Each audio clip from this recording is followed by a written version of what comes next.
bell above the heavy oak door didn't chime. It choked. She didn't walk into Lombra, she bled into it.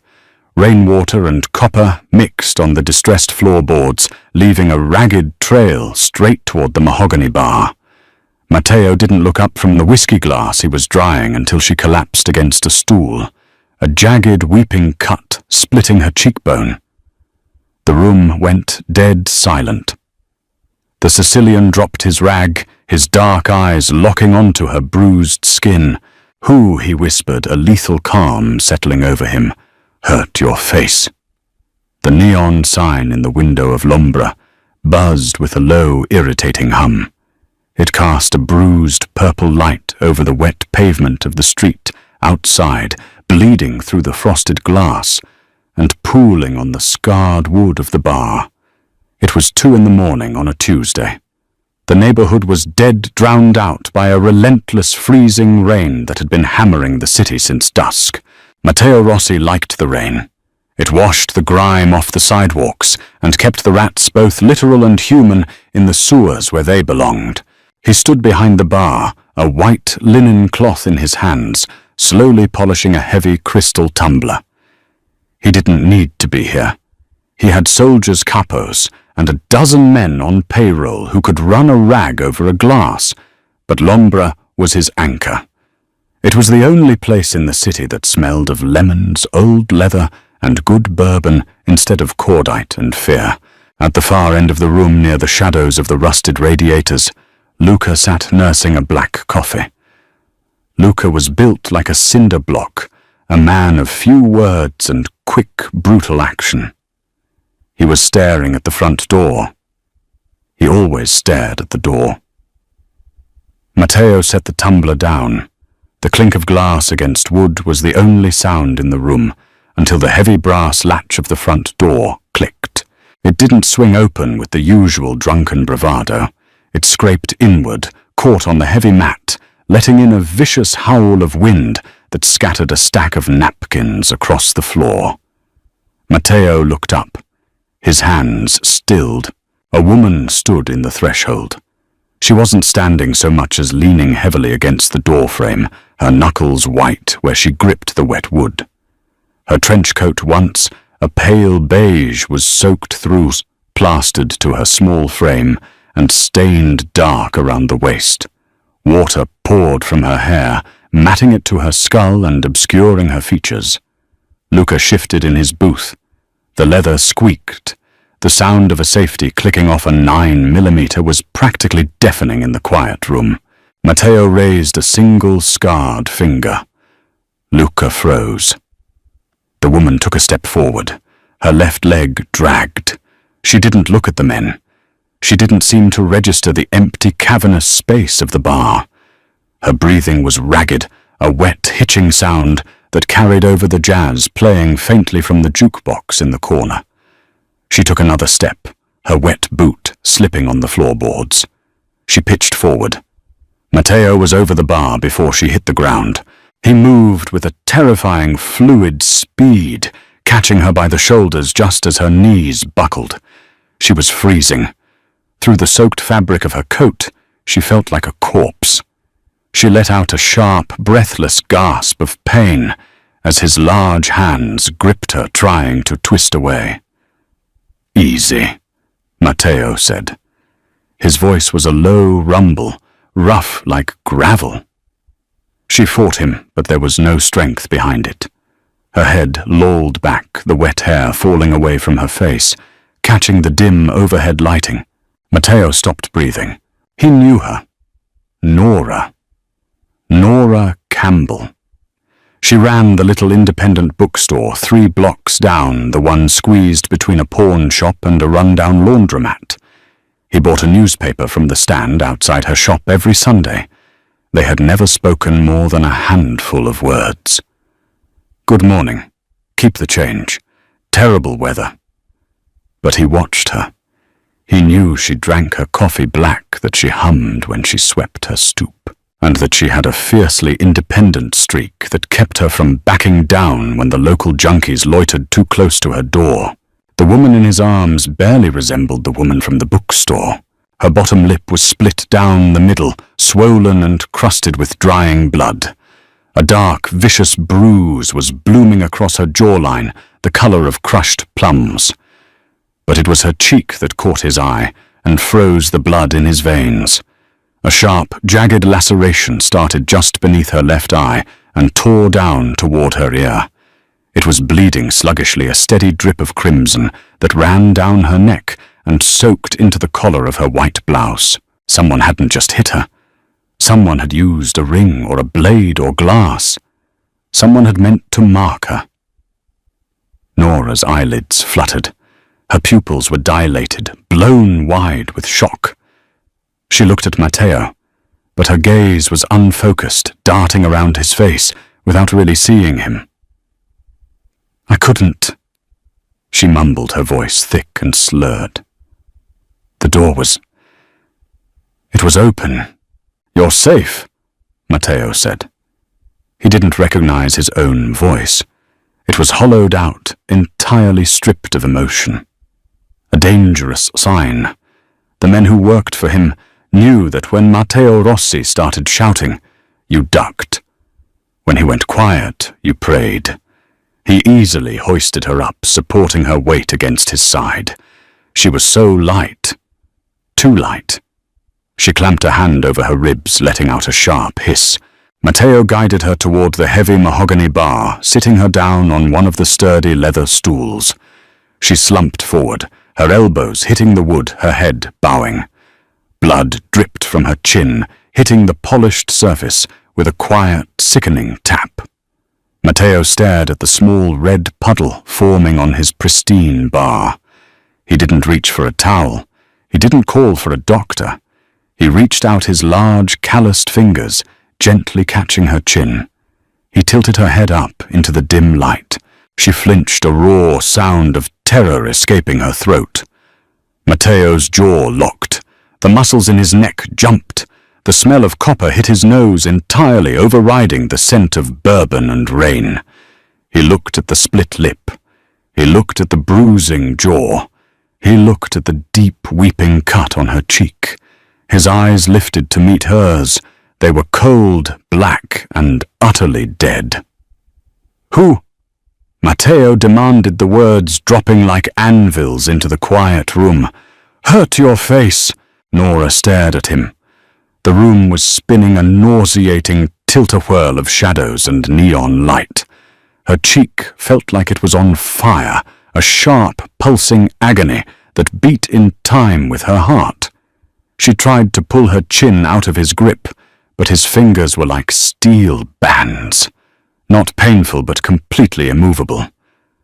"Let me go," she whispered. Her lips barely moved. It hurt too much to form the words. Matteo didn't blink. He didn't loosen his hold. He just stared at her, the intensity in his dark eyes, pinning her to the stool. "I asked you a question, Nora." The fact that he knew her name barely registered through the fog of her concussion. She swallowed hard, tasting pennies and bile. "It doesn't matter. I just needed to sit down. For a minute. Then I'll leave." "You're not leaving." Matteo finally released her chin. He turned his head slightly, his gaze shifting to the back of the room. "Luca, lock it. Shut the sign off." Nora heard the heavy scrape of a chair, followed by the solid, final thud of the deadbolt sliding into place. The irritating buzz of the neon sign abruptly died, plunging the front of the bar into deeper shadow. Panic flared in her chest, cold and sharp. She grabbed the edge of the bar, trying to push herself off the stool. "I can't stay here." She rasped, her good hand flying to her ribs as a fresh wave of agony hit her. "Hilda, he might look for me." Matteo had already turned his back, walking toward a heavy oak door behind the counter. He stopped. Slowly he turned his head to look over his shoulder. "Let him," Matteo said softly. He disappeared into the back room. Nora sat frozen, her chest heaving. She knew exactly whose bar she had stumbled into. Everyone in the neighborhood knew who Matteo Rossi was. He wasn't a man you went to for charity. He was the man who owned the streets, the docks, and the silence of the local precinct. He was violence wrapped in a tailored suit. She hadn't meant to come here. She had just been running blinded by the rain and the blood in her eye, pulling at the first door handle she found. Matteo returned a minute later. He had shed his suit jacket, rolling the sleeves of his crisp white shirt up to his elbows. A dark, winding tattoo snaked down his left forearm, disappearing beneath his watch. He set a heavy metal first aid box on the bar, snapping the latches open with a sharp clack. "Turn around," he instructed. "I don't need—" "Turn around, Nora." It wasn't a request. She slowly pivoted on the stool. The overhead pendant lamp caught the right side of her face. Matteo pulled a bottle of rubbing alcohol and a stack of clean white gauze from the kit. "This is going to sting," he muttered. He didn't wait for her to brace herself.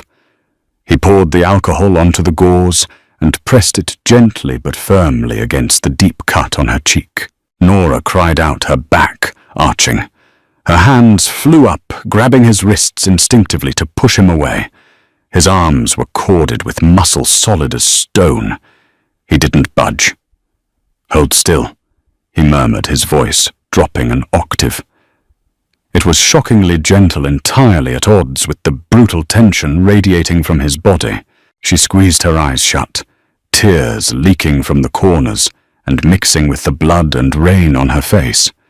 She forced her hands to drop from his wrists, gripping the edge of her seat instead. Matteo worked in silence. He was methodical. He cleaned the jagged edges of the wound, his touch incredibly light, swabbing away the drying blood to assess the damage. It was deep. It would scar. The thought sent a cold, dark fury pooling in his gut. "Tell me his name," Matteo said, swiping a fresh piece of gauze over her jawline. Nora kept her eyes closed. "I don't know it." Matteo paused. He looked down at her pale, battered face. "You're lying." "I'm not." She opened her eyes. They were a pale, washed-out green, heavy with exhaustion. "He came into the shop, claimed I owed a protection fee, said the neighborhood had new management." Matteo's jaw tightened. New management.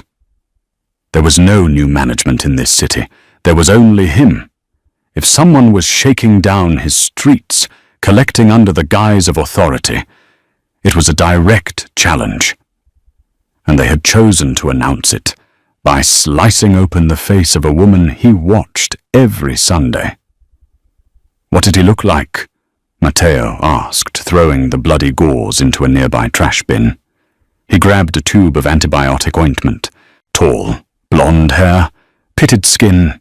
He wore a silver ring on his index finger. Heavy, shaped like a skull.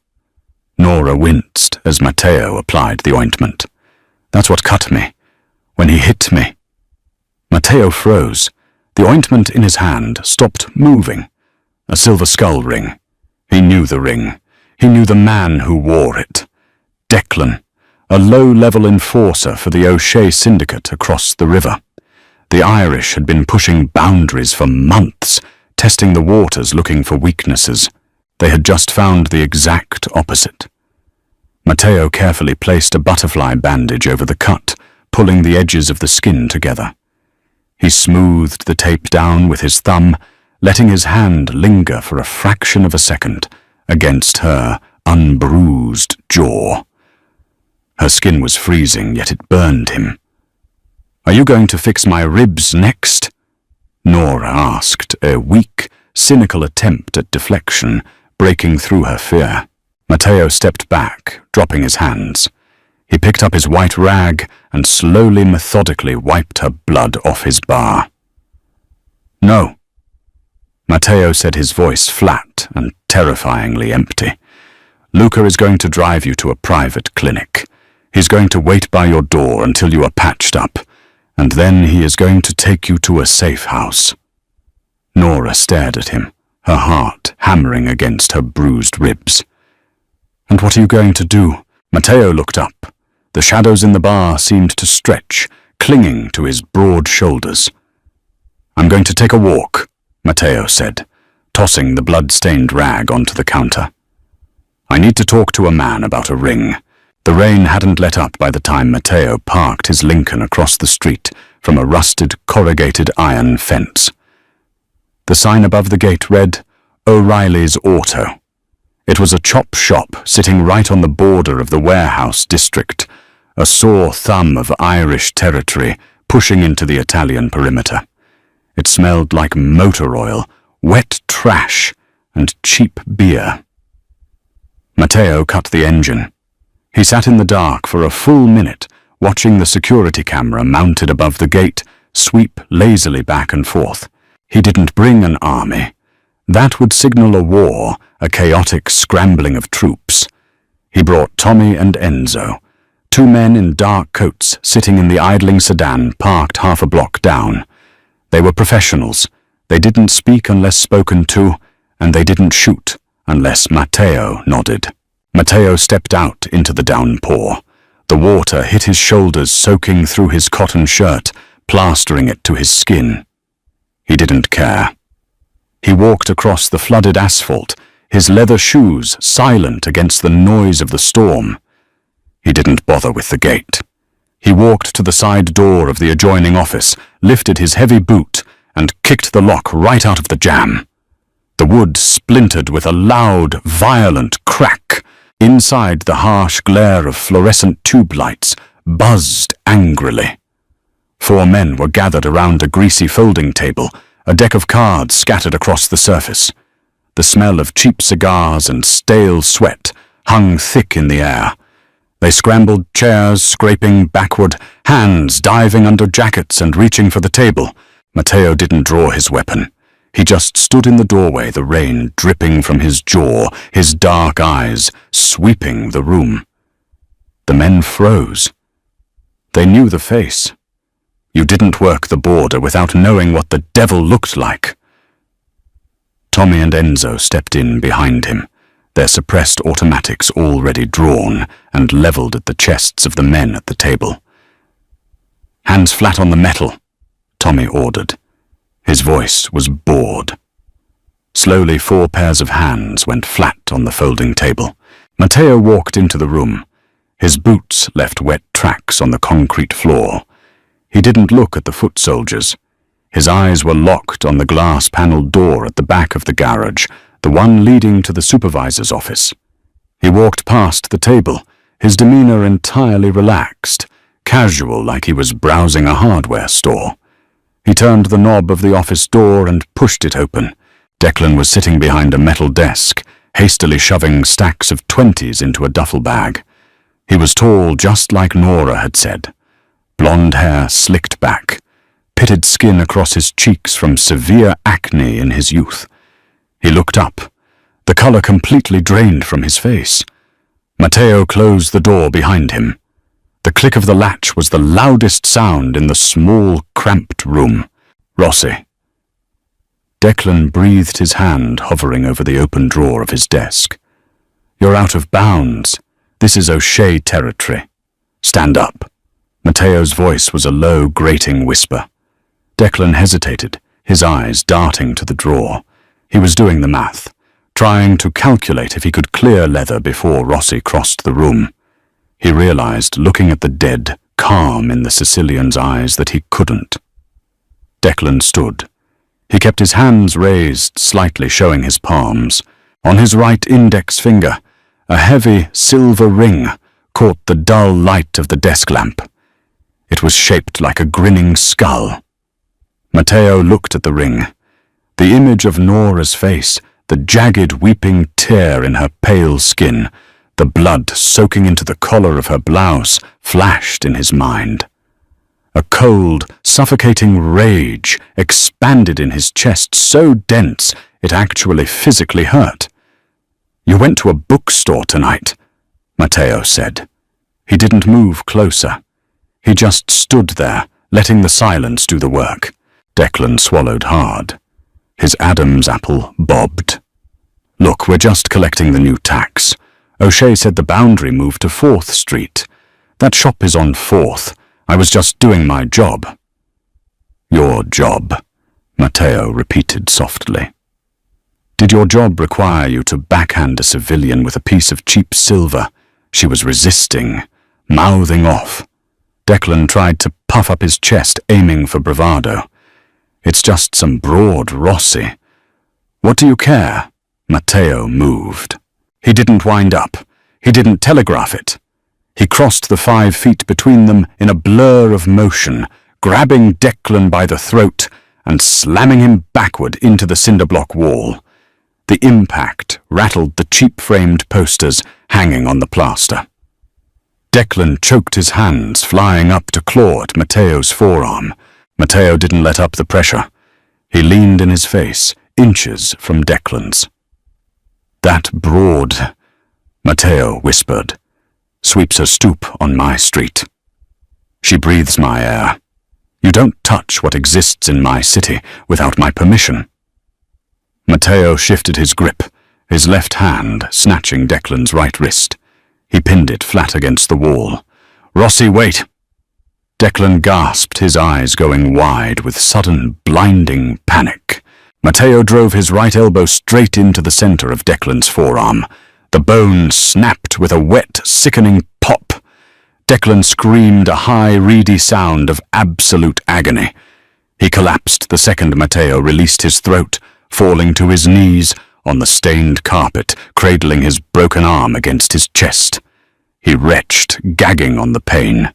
Matteo stood over him, breathing evenly. He reached down, grabbing Declan by the blonde hair, yanking his head back. You tell O'Shea the boundary hasn't moved. Matteo said, his voice entirely devoid of inflection. And you tell him the next time a rat from his side of the river crosses over and bleeds a civilian on my pavement, I won't come for an arm. I'll come for heads. Matteo let him drop. He didn't look back as he walked out of the office. Tommy and Enzo were still holding the room. They backed out of the side door, slipping into the rain behind their boss. Matteo got into his car. He looked at his knuckles. They were unbruised, but he could still feel the snap of the bone against his elbow. It didn't make him feel better. The rage in his chest hadn't receded. It had merely shifted, settling into a cold, hard knot. He put the car in drive and pulled away from the curb. He needed to see her. He needed to know the bleeding had stopped. The clinic smelled of bleach and old rubbing alcohol. It was buried in the basement of a nondescript commercial building in the garment district, entirely off the books. Nora sat on the edge of the paper-lined examination table. The paper crinkled loudly every time she breathed a sharp reminder of the fire in her ribs. She was wearing a faded grey hospital gown. Her ruined blouse and soaked trench coat were sitting in a biohazard bin by the door. Dr. Evans was old. His hands were speckled with liver spots, and he wore thick, wire-rimmed glasses, but his fingers were incredibly steady. He had spent 20 minutes carefully stitching the laceration on her cheek. 12 stitches, Evans muttered, tying off the final knot with a pair of tiny forceps. You're going to have a lined there, sweetheart. I did my best, but the edge was ragged. Heavy, blunt force, sharp edge. I know, Nora rasped. Her mouth felt like it was stuffed with cotton. The local anesthetic had numbed the left side of her face, making her lip droop slightly. 2 cracked ribs on the right side. He began tightly wrapping a wide, elastic bandage around her torso. You breathe shallow. You don't lift anything heavier than a coffee mug. You take these. He tossed a small orange pill bottle onto the metal counter. Every 6 hours. Don't mix them with booze. Nora nodded once. She didn't have the energy to speak. She felt hollowed out, scraped clean by the adrenaline crash. Her bookstore was empty. The cash register was probably smashed. Her whole quiet, carefully constructed life had been shattered by a man looking for a few $100s. Luca was standing against the wall near the door. He hadn't moved a muscle in an hour. He was a terrifying presence, massive and silent, but strangely Nora found herself glad he was there. When a nurse had walked in, unannounced, Luca had stepped between Nora and the door before the woman even fully crossed the threshold. "You're done," Evans said, stepping back and pulling off his latex gloves. "Luca, get her out of here.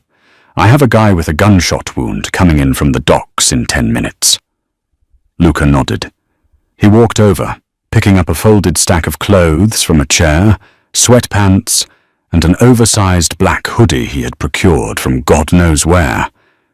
He set them on the table next to her. "Dress?" Luca grunted. He turned his back to give her privacy. Nora moved slowly. Every stretch of her arms sent a sickening spike of pain through her ribs. Getting the hoodie over her head was a monumental task, but she managed it sinking into the heavy fleece. It smelled like fabric softener and faint cigar smoke. The ride to the safe house was a blur of streetlights and rain hitting the windshield of Luca's SUV. Nora leaned her head against the cool glass of the passenger window. She didn't ask where they were going. It didn't matter. She couldn't go back to her apartment above the shop. The man with the skull ring knew where she lived. They pulled into an underground parking garage of a high-end high-rise overlooking the river. Luca led her up a private elevator that opened directly into a penthouse. It was massive, minimalist, and entirely cold. Floor-to-ceiling windows looked out over the glittering, rain-swept city. The furniture was black leather and dark wood. There were no pictures, no books, no clutter. It looked like a hotel room waiting for a ghost. "Bedroom is down the hall. Left," Luca said. "Water in the fridge. I'll be by the door." He walked over to a chair near the elevator bank and sat down, crossing his thick arms. He was in for the night. Nora didn't argue. She walked down the hallway, finding the bedroom. A massive, king-sized bed dominated the space. She didn't get under the covers. She felt dirty, covered in the grim residue of the night. She just curled into a tight ball on top of the dark duvet, pulling her knees up to her chest to protect her ribs. She stared at the wall. She didn't cry. The tears wouldn't come. Just a numb, heavy disbelief. 2 hours passed. The city outside grew completely silent. The soft ding of the elevator opening made her flinch. She heard heavy footsteps on the hardwood floor, low voices in the living room. Luca's rumble. Then a different voice. Darker. Rougher. Footsteps approached the bedroom. The door was already open. Matteo stopped in the doorway. The hallway light cast his face in sharp relief. He had taken off his tie. The top buttons of his shirt were undone. He looked exhausted, the skin around his eyes tight with a brutal kind of weariness. Nora sat up, slowly wincing. Matteo stepped into the room. He didn't turn on the overhead light. He just stood near the foot of the bed looking at her. His eyes tracked over the heavy bandage on her cheek, the swollen, bruised lump of her lip, the way she guarded her ribs. "The doctor said 12 stitches, Matteo said. His voice was quiet in the large room. "He did good work," Nora replied, her voice thick. "It barely hurts right now." "You're lying." She offered a small, broken smile. "A little?" Matteo looked down at his hands. Nora saw the faint smear of dark grease and something rust-colored on his knuckles. He caught her looking and shoved his hands into his pockets. "Is he dead?" she asked. The question felt foreign in her mouth. She was a woman who recommended fantasy novels to teenagers.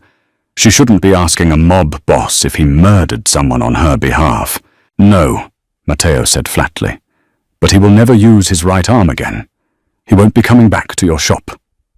Nora exhaled a long, shaky breath. "Thank you." "Don't thank me." Matteo's voice turned harsh, almost angry. He looked up, his black eyes pinning her down. This was my fault. They pushed into my territory because they thought I was distracted. They used you to send a message to me. I'm just a bookseller, Matteo." It was the first time she used his name. It hung in the air between them, intimate and dangerous. "Not anymore," he said softly. "You're a liability to them now, and a target." Nora's stomach plummeted. "So what do? I can't stay here forever. I have a business." Matteo walked around the bed, stopping a foot away from where she sat. He was so large, he seemed to block out the windows entirely. "You stay here until the stitches come out. Until you can breathe without wincing," Matteo ordered. He reached out his hand, hovering near her face, before he forced it back down to his side. "And then I figure out how to keep you alive." Morning came, not with sunlight, but with a flat grey wash that crept over the city and bled through the floor-to-ceiling windows of the penthouse. Nora woke up to a ceiling she didn't recognize, and a body that felt like it had been run over by a freight train. She tried to sit up. Her breath hitched, catching sharply in her chest as the cracked ribs ground together. She let out a low hiss, falling back against the mattress. She lay there for 10 minutes, staring at the smooth plaster above her, meticulously cataloguing the pain. Her jaw throbbed with a dull, heavy ache. Her cheek was tight, the stitches pulling uncomfortably against her skin whenever she swallowed. Slowly using her left arm to bear her weight, she rolled out of the heavy duvet. She was still wearing the oversized black hoodie Luca had given her. It swamped her small frame, the hem hitting just above her knees. Her bare feet touched the cold hardwood floor. She limped into the adjoining master bathroom. It was entirely marble, sterile, and vast. She gripped the edge of the sink and looked in the mirror. She barely recognized herself. The left side of her face was a swollen, distorted landscape of violence. The skin around her eye had blossomed into a sickening shade of violet rimmed with sickly yellow. Her bottom lip was split and scabbed, but it was the bandage on her cheek that held her attention, a stark white rectangle interrupting the bruised canvas. A permanent marker of the night her quiet life ended. She turned on the faucet, let the water run until it was ice cold, and carefully dabbed at the uninjured parts of her face with a hand towel. When she finally walked out into the main living space, the apartment was quiet. The rain had stopped, replaced by a low-hanging fog that obscured the river. Luca was gone from the chair by the door. In the open-plan kitchen, Matteo stood with his back to her. He was dressed in dark trousers and a crisp white shirt, the sleeves rolled up to the elbows. A leather shoulder holster was strapped across his back, the dark metal of a handgun resting securely under his left arm. He was holding a phone to his ear, speaking in rapid, low Italian. The cadence was sharp, angry. Nora stopped at the edge of the kitchen island. She didn't want to interrupt, but the floorboards creaked under her weight. Matteo stopped speaking immediately. He didn't turn around right away. He ended the call with a sharp press of his thumb, set the phone face down on the granite counter, and took a slow breath. When he finally turned to face her, his expression was completely unreadable. The dangerous, simmering violence from the night before was buried under a mask of cold control. "You should be resting," he said. "I couldn't sleep." Her voice was raspy, still rough from the screaming she had done in her own head the night before. "Where's Luca?" "Downstairs, watching the garage." Matteo turned his attention to a sleek espresso machine on the counter. He pulled a shot, the rich smell of dark roast coffee immediately filling the sterile air. "Are you hungry?" "No." He slid a small ceramic cup across the island toward her anyway. "Drink it. It helps with the headache." Nora stepped up to the stool but didn't sit. Sitting required bending her torso, and she wasn't ready to test her ribs again just yet. She picked up the espresso with both hands, letting the heat seep into her cold palms. She took a sip. It was impossibly strong, entirely bitter. It grounded her. "I need to make a phone call," Nora said. Matteo leaned against the counter opposite her. He crossed his arms over his chest, the holster shifting slightly. "To who?" "My landlord. The police. Someone." She gripped the cup tighter. "My shop door is kicked in. The register is probably empty. I have inventory sitting in the damp. I can't just vanish into a penthouse and pretend I don't have a life down there." "You don't have a life down there right now. Down there you are leverage." Matteo's voice was devoid of sympathy. It was a simple statement of fact. "If you call the police, they will ask who did it. You give them a description. They pull the file on Declan. O'Shea finds out you're talking. He won't send someone with a silver ring next time, Nora. He'll send someone with a can of gasoline." Nora's stomach twisted. "So you're keeping me hostage. I am keeping you breathing." Matteo pushed off the counter. He walked around the island, stopping entirely too close to her. The smell of his cologne wood smoke, bergamot, and danger mixed with the coffee. "Your shop is boarded up. I sent 2 of my men there at dawn. They secured the door. The register was empty, but I will reimburse you for every cent. Your books are safe." She looked up at him. He was terrifyingly large, a man built for intimidation. Yet he hadn't raised his voice once. "Why are you doing this?" she asked. The question hung in the quiet air, heavy and loaded. "I buy a newspaper from you on Sundays. That's it. You don't know me. You went to war last night for a stranger." Matteo stared down at her. His dark eyes flicked to the bandage on her cheek, a muscle in his jaw jumping. For a split second, the cold mask cracked, revealing something desperate and violent underneath. "You aren't a stranger," Matteo said softly. "And I don't let animals bleed the things that belong on my streets. Drink your coffee. I have to go to work." 3 days passed in absolute suffocating isolation. The penthouse was a gilded cage. It had everything she could possibly need.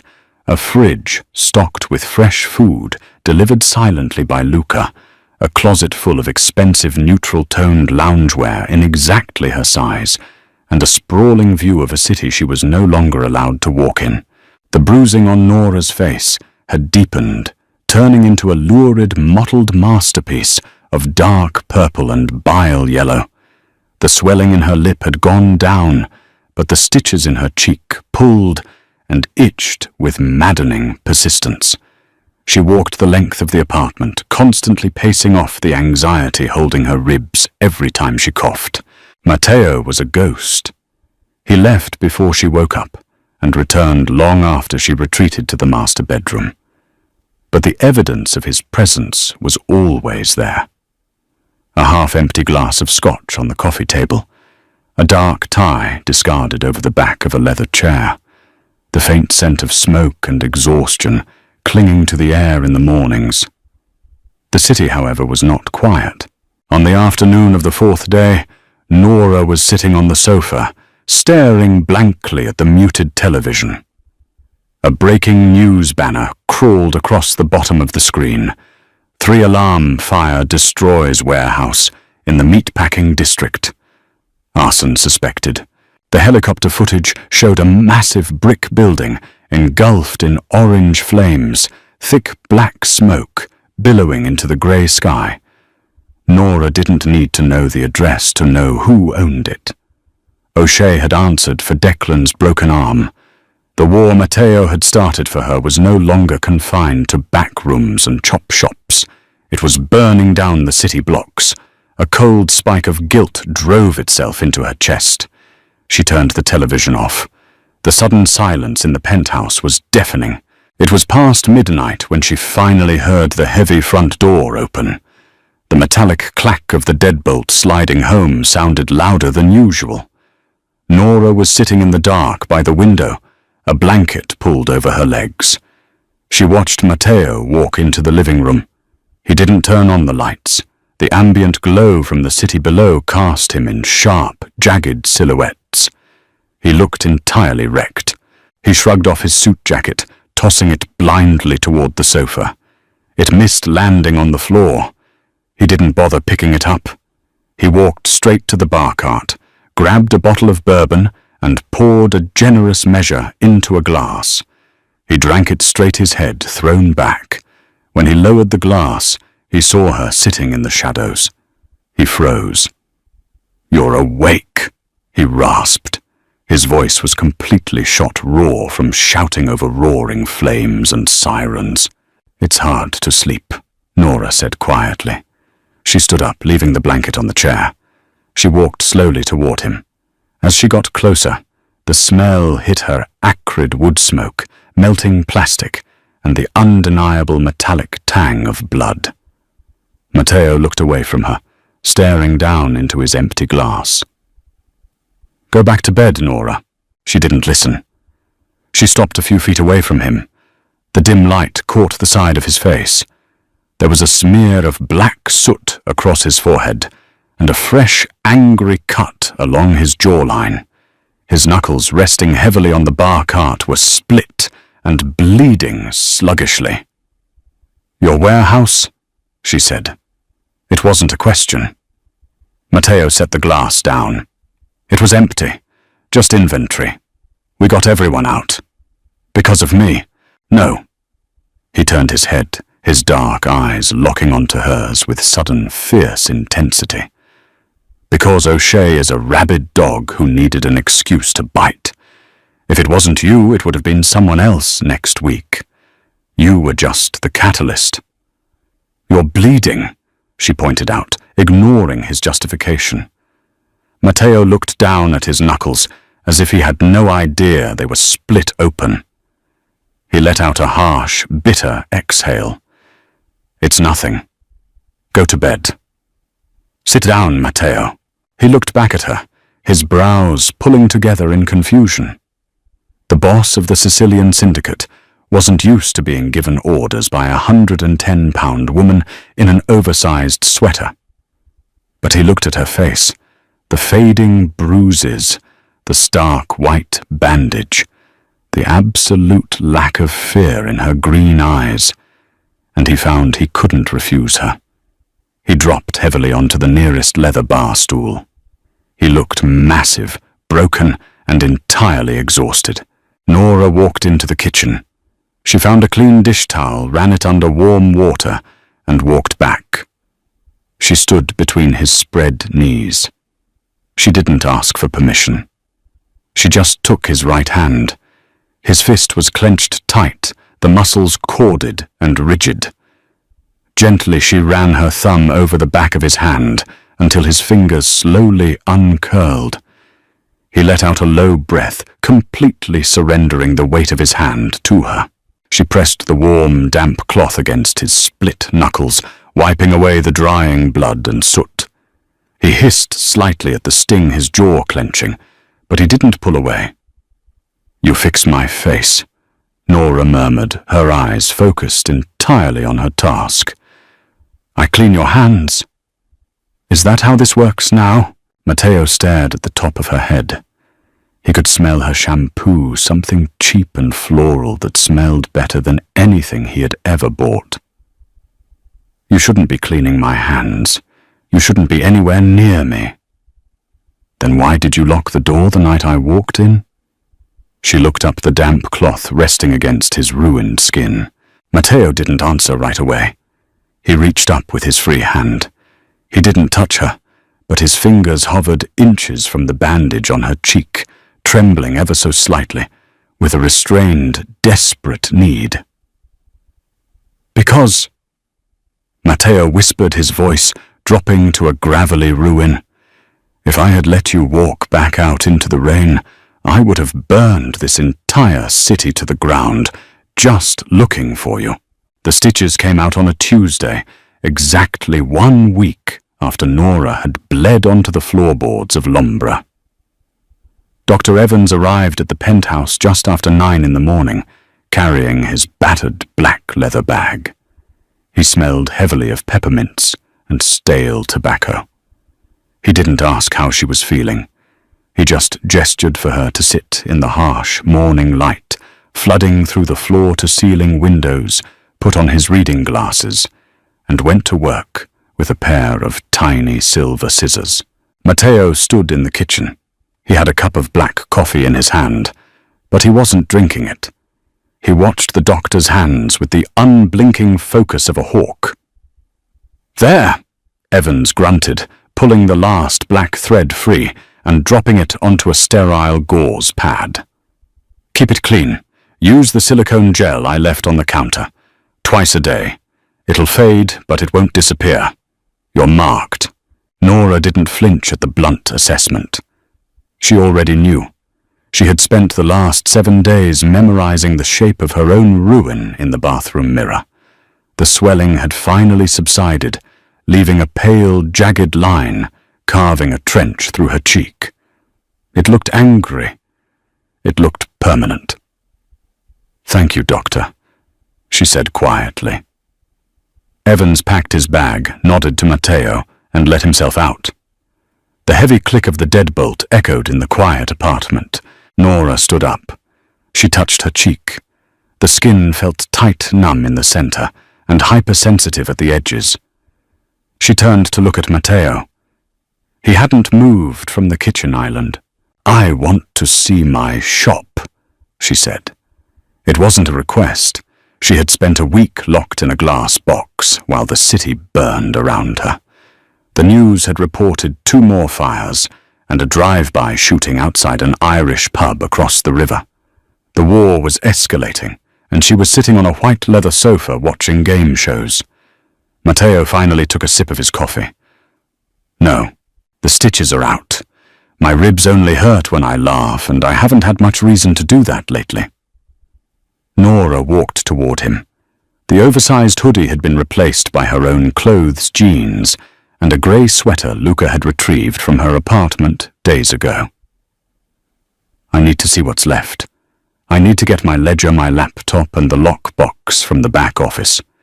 If I'm going to be stuck in this Mafia witness protections program, I need to pay my vendors." Matteo set his mug down. The ceramic clicked sharply against the granite counter. "It's not safe. Then bring an army." Nora met his dark eyes, refusing to back down. "You own the streets, don't you? That's what you told Declan. Prove it. Take me to my bookstore." A muscle in Matteo's jaw jumped. He hated when she threw his own words back at him. He hated that she wasn't terrified of him, but mostly he hated that he couldn't say no to her. 15 minutes, Matteo rasped. "Get your coat." The drive to the bookstore was suffocatingly tense. They didn't take Matteo's Lincoln. They took a heavily armored black SUV, driven by Enzo with Tommy riding shotgun. A second SUV trailed right on their bumper. Nora sat in the back seat next to Matteo. The space between them was charged heavy with the unspoken weight of the night. She had cleaned the blood from his knuckles. He hadn't touched her since. He had barely spoken to her. The SUV pulled to the curb on 4th Street. The rain had returned a persistent icy drizzle that slicked the pavement. Nora looked out the tinted window. Her breath caught in her throat. The large display window, the one she meticulously painted every holiday season, was gone.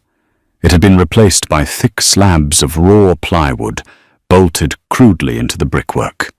The heavy oak door was splintered around the lock, secured by a heavy iron padlock that hadn't been there a week ago.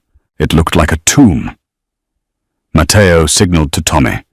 The front passenger door opened, and Tommy stepped out into the rain, scanning the rooftops and alleyways, before drawing a key from his pocket and walking to the padlock. 5 minutes, Nora." Matteo said, his voice a low rumble near her ear. "We get your things and we leave. You don't linger." She nodded mechanically. Matteo slid out, first his hand, instinctively going to the small of his back, resting over the grip of his concealed weapon. He offered her his left hand. She took it.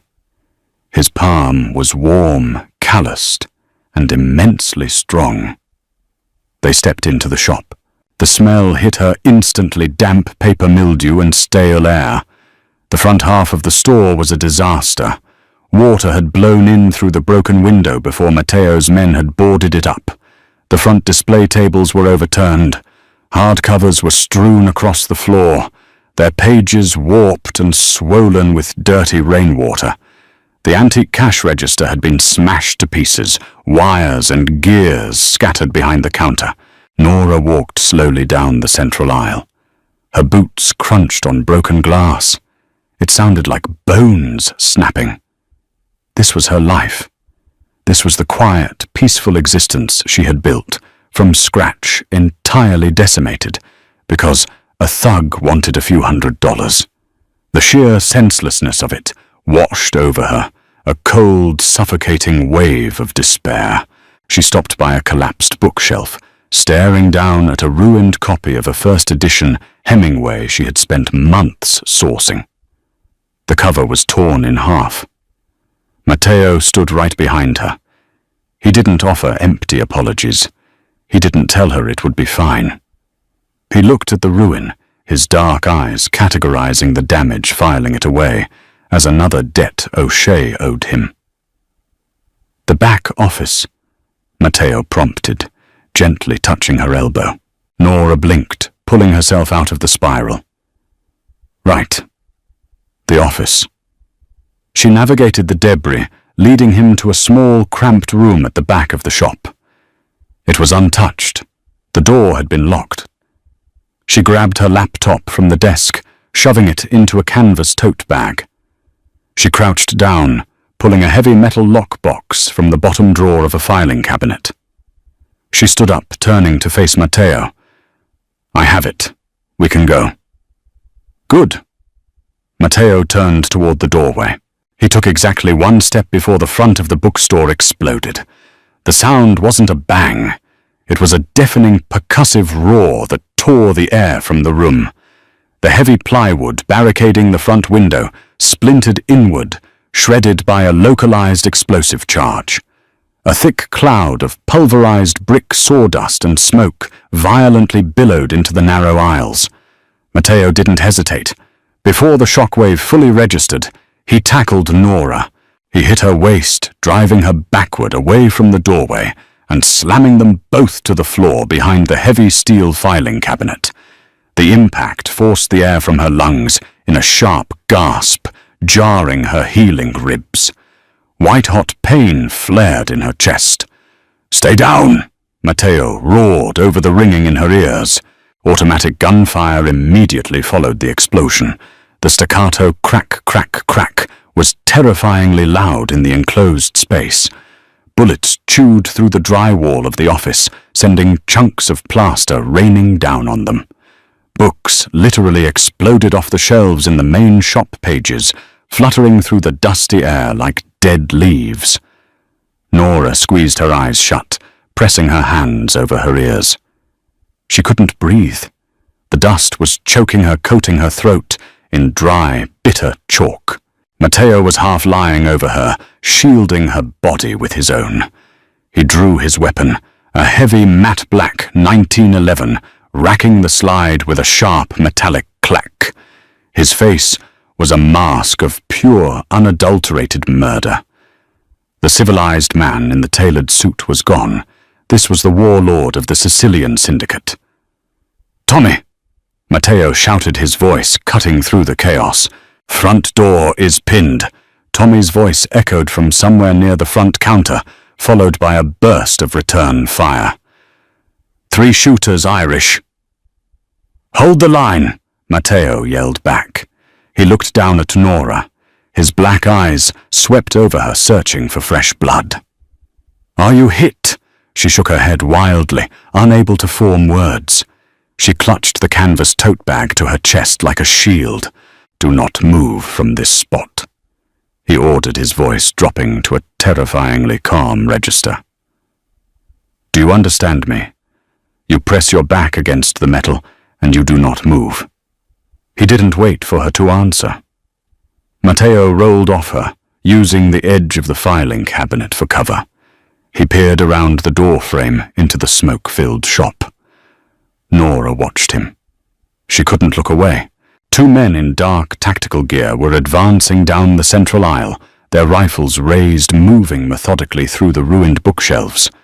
They were hunting. Matteo didn't lay down suppressive fire. He didn't waste bullets. He stepped out from the cover of the office door, his arm extending with absolute mechanical precision. He fired twice. The sound in the small room was physical, a punch to the eardrums. The lead shooter's head snapped back violently, a mist of crimson spraying against the poetry section. The man dropped like a stone, dead, before his knees hit the floorboards. The second shooter pivoted, bringing his rifle to bear on the office doorway. He squeezed the trigger. Wood splintered inches from Matteo's head, showering his dark hair in shards. Matteo didn't flinch. He didn't retreat. He adjusted his aim slightly and pulled the trigger 3 times in rapid succession. 2 rounds caught the shooter in the chest, driving him backward into a display table. The third caught him in the throat as he fell. The gunfire from the front of the store suddenly ceased, replaced by the heavy thud of footsteps, and Tommy shouting, "Clear front is clear!"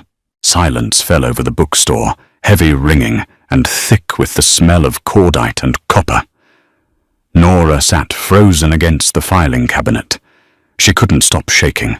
Her teeth were chattering, a violent, involuntary tremor racking her entire body. She stared at the doorway. Matteo slowly lowered his weapon. He stood in the threshold for a long moment, staring at the bodies in the aisle.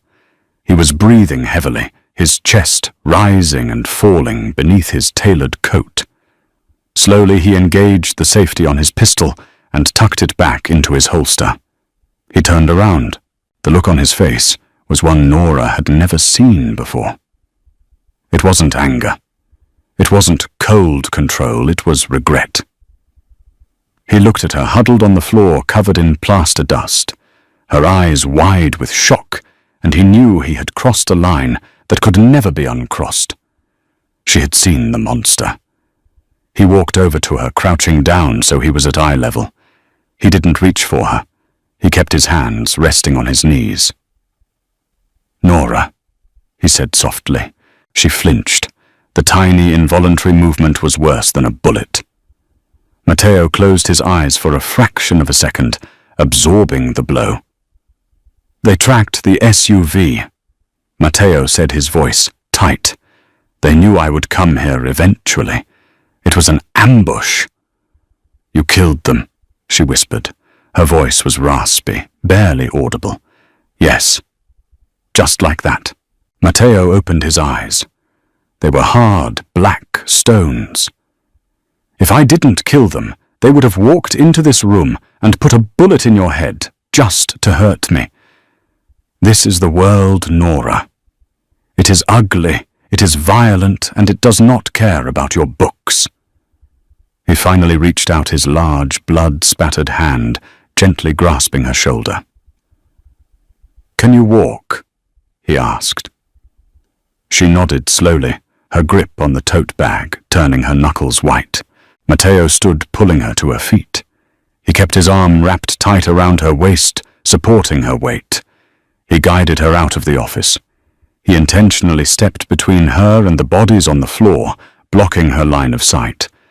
But she still saw the blood pooling on the warped floorboards, mixing with the rainwater and the ruined pages of Hemingway. They walked out into the cold rain. The street was chaos. Sirens were wailing in the distance, growing louder. Enzo had the armored SUV running, the back door hanging open. Matteo shoved her inside, climbing in right behind her. "Drive," Matteo ordered. "Get us back to the tower." The SUV peeled away from the curb, leaving the ruined bookstore and the dead men behind. Nora sat in the back seat, staring blankly at her trembling hands. The war wasn't a news banner on a television screen anymore. It was real.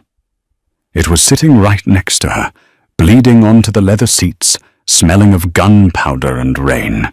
The ride up the private elevator was entirely silent. The hum of the mechanics and the slight shift of the cables were the only sounds cutting through the ringing in Nora's ears. When the stainless steel doors finally slid open, Luca was waiting in the foyer. The massive enforcer took one look at Matteo's blood-spattered shirt and the grey plaster dust coating Nora's hair, and his hand immediately dropped to his sidearm. "Call the capos." Matteo ordered, his voice a flat, deadened instrument. He didn't break stride as he walked past Luca into the penthouse. "Pull everyone off the docks. Lock down the borders. O'Shea wants a war, he just bought one. Nobody sleeps tonight."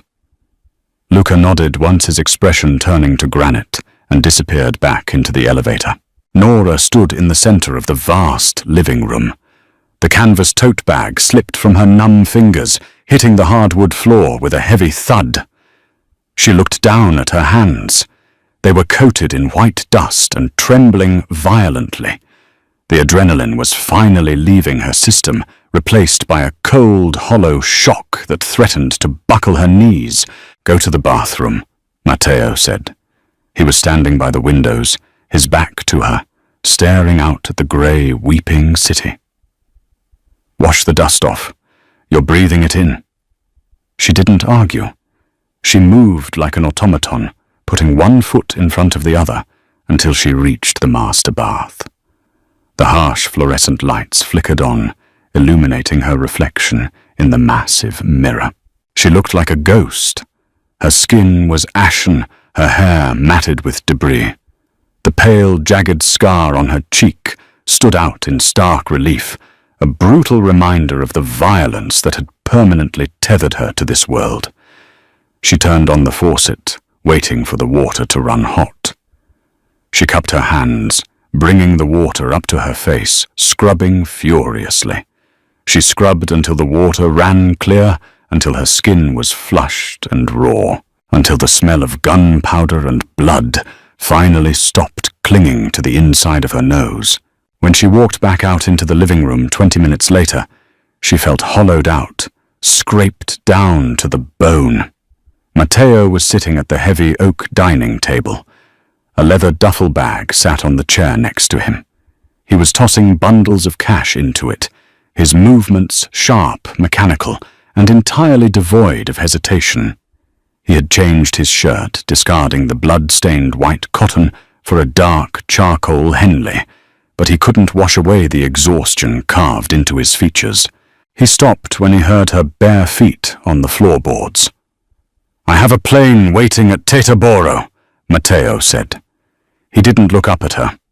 He picked up a thick manila envelope and tossed it into the duffel. "It leaves in 2 hours. It will take you to Denver. There is a house there, paid for in cash under a different name. The envelope has enough money to open a new shop, buy a car, and live quietly for the next 20 years. Nora stared at the black leather bag. "You're sending me away. I am keeping you alive." Matteo finally looked at her. His black eyes were entirely hollow. "They know you matter to me. They know I will burn my own men to keep you breathing. That makes you the biggest target in this city. You can't stay here, Nora." "Because of what I saw?" she asked, her voice quiet but incredibly steady. "Because I saw you kill 2 men. Matteo flinched. The tiny, involuntary movement betrayed the iron grip he had on his emotions. "Because I am the man who killed them. Because I didn't think twice. I am violence, Nora. I bring it with me everywhere I go, and it just destroyed your life. I won't let it put you in the ground." He zipped the duffel bag closed with a sharp, final scrape of metal. He stood up, grabbing the handles. "Get your things," he ordered. Nora didn't move. She looked at the duffel bag, and then she looked at the man holding it. The warlord of the Sicilian Syndicate, a man who commanded killers and ruled the streets with an iron fist, was trying to exile the only thing he cared about, because he thought he was poison. "No," Nora said. Matteo stopped. The heavy bag hung from his grip. "This isn't a negotiation." "Yes, it is." Nora closed the distance between them. She didn't let the fear of his world stop her. She reached out, placing her small, pale hand directly over his white-knuckled grip on the bag. "My life is here. My shop is in ruins. My inventory is destroyed, but I belong in this city. I'm not running to Denver to hide in a house I didn't buy with money I didn't earn. Nora, they will come for you. Then you will stop them." The absolute certainty in her voice hit him like a physical blow. Matteo stared down at her, the breath catching in his throat. "You saw what I am," he whispered, a desperate, raw admission. "You saw what I do. I saw a man step in front of a rifle for me." Nora corrected her voice, dropping to a fierce, low register. "I saw a man who didn't let me bleed out on his bar. I know exactly what you are, Matteo. And I'm not leaving." She pulled the duffel bag from his grip. He let it go. It hit the floor with a heavy thud, the cash and the fake identity entirely forgotten. Matteo raised his hands, his fingers trembling slightly as they hovered in the space between them.